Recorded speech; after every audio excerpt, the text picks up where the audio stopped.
Bristol studio. Mrs. Gould, your question, please.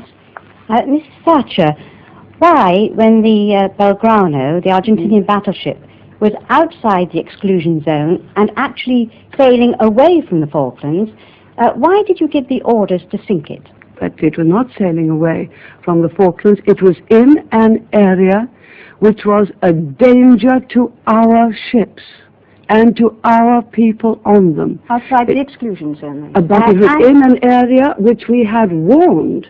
At the end of April, we had given warnings that all ships in those areas, if they represented a danger to our ships, were vulnerable. When it was sunk, that ship which we had found was a danger to our ships. My duty was to look after our troops, our ships, our navy. And my goodness me, I lived with many, many anxious days and nights. Mrs. Thatcher, you started your answer by saying it was not sailing away from the Falklands. It was on a bearing of 280, and it was already west of the Falklands. So I'm sorry, but I cannot see how you can say it was not sailing away from the Falklands. When it was sunk. When it was sunk. It was a danger to our No, ships. but you have just said at the beginning of your answer that it was not sailing away from the Falklands. And I'm asking you to correct that statement. But it's within an area outside the exclusion zone, which I think what you are saying is sailing away. No, I'm not talking about which way it was facing at the time. A danger to our ships. Mrs. Thatcher, I am saying that it was on a bearing 280, which is a bearing just north of west. It was already west of the Falklands, and therefore nobody with any imagination can put it sailing other than away from the Falklands. I'm sorry, I forgot your name. Mrs. Gould. Mrs. Gould. When the orders were given to sink it, and when it was sunk, it was in an area which was a danger to our ships. So, now, you accept that, do you? No, I don't. I'm sorry, it was, and you must accept that when we gave the order, when we changed the rules which enabled them to sink Belgarno, the change of rules had been notified at the end of April.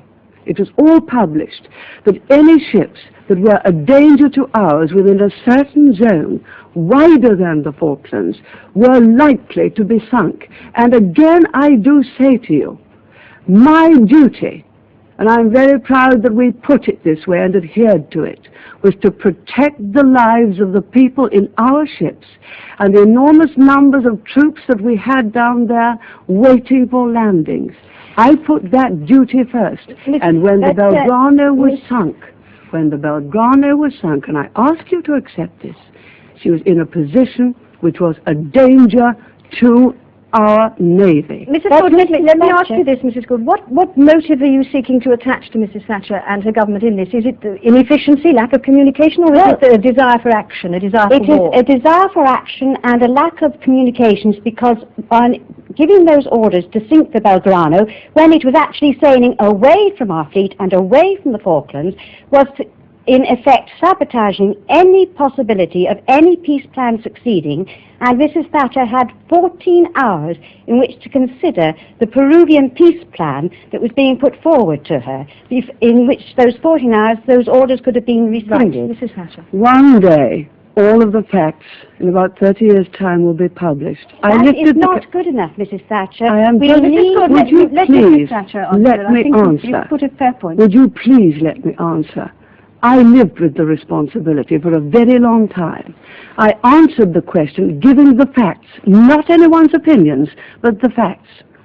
Those Peruvian peace proposals, which were only in outline, did not reach London until after the attack on the Belgarno. That is fact.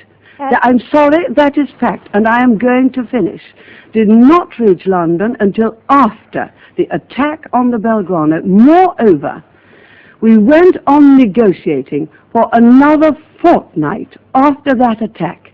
I think it could only be in Britain that a Prime Minister was accused of sinking an enemy ship that was a danger to our Navy, when my main motive was to protect the boys in our Navy. That was my main motive, and I'm very proud of it. One day all the facts will be revealed, and they will indicate as I have said. Mrs. Gould, have you got a new point to make? I must move on. Just one point. I understood that the Peruvian peace plans on the nationwide program were discussed on the midnight May the 1st.